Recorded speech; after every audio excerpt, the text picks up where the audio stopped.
42 किलोमीटरचा रस्ता दुरुस्त करण्यासाठी तब्बल 550 कोटी रुपये नेमके लागतातच कसे याचा हिशोब सरकारने दिला पाहिजे, माजी मुख्यमंत्र्यांनी दिला पाहिजे। आणि ही दंडेलशाही, ही अरेरावी कांग्रेस पक्ष सहन करणार नाही। पैसा जनता का और प्रचार अपनी बेटी का। नांदेड़ जिले के पालक मंत्री गिरीश महाजन ने भोकर विधानसभा क्षेत्र में विभिन्न विकास कार्यों का भूमि पूजन किया। इस भूमि पूजन समारोह में अशोक चौहान ने जनता के पैसों से विकास के नाम पर अपनी बेटी को आगे बढ़ाया है, इसलिए भोकर विधानसभा क्षेत्र में चर्चा है कि विकास के लिए पैसा जनता का और प्रचार अपनी लड़की का, ये तस्वीर देखने को मिल रही है। युवा कांग्रेस कमेटी के जिला अध्यक्ष बालाजी गाड़े पाटिल ने इसकी निंदा की है। चर्चाएं जोरों पर है कि जिस जमीन पर पालक मंत्री ने भूमि पूजन किया है उस जमीन को लेकर अदालती लड़ाई चल रही है और कहा जा रहा है कि उसी जगह पर भूमि पूजन किया गया है। क्या राजनेता अदालतों से बड़े हैं? अब ये सवाल आम लोग पूछ रहे हैं। नमस्कार, मी बालाजी गाडे पाटील, जिल्हाध्यक्ष नांदेड युवक काँग्रेस।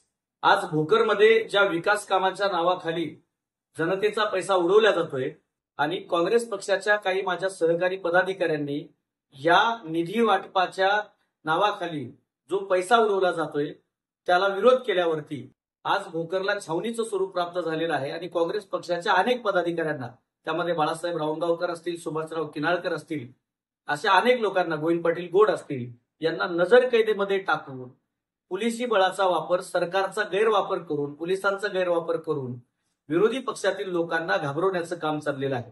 42 किलोमीटरचा रस्ता दुरुस्त करण्यासाठी तब्बल 550 कोटी रुपये नेमके लागतातच कसे याचा हिशोब सरकारने दिला पाहिजे, माजी मुख्यमंत्र्यांनी दिला पाहिजे।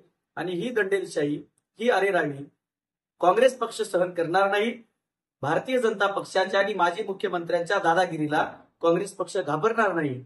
या दंडेलशाहीचा मी युवक काँग्रेसचा जिल्हाध्यक्ष या नात्याने विरोध करतो, निषेध करतो। आणि येणाऱ्या कालखंडामध्ये जेवढे विकास कामं आज बॅनरवरती दिसत आहेत त्या प्रत्येक विकास कामाचा हिशोब माजी मुख्यमंत्र्यांना, भोकर विधानसभेतील लोकांना, जनतेला द्यावा लागेल। आणि त्याचे इस्टिमेट काढून आम्ही जनतेच्या समोर त्याचं खरं आणि खोटं येणाऱ्या थोड्या दिवसामध्ये काँग्रेस पक्षाच्या माध्यमातून मांडू, या व्हिडिओच्या माध्यमातून सांगतो। आणि पोलिसी खाक्या वापरून नजरकैदेत काँग्रेस पक्षाला टाकलं त्याबद्दल भारतीय जनता पक्षाचा आणि माजी मुख्यमंत्र्यांचा जाहीररित्या निषेध करतो। धन्यवाद। देखने के लिए हमारे चैनल को लाइक और सब्सक्राइब कीजिए। हमसे संपर्क करने के लिए 9049032007 पर कॉल या व्हाट्सएप कर सकते हैं।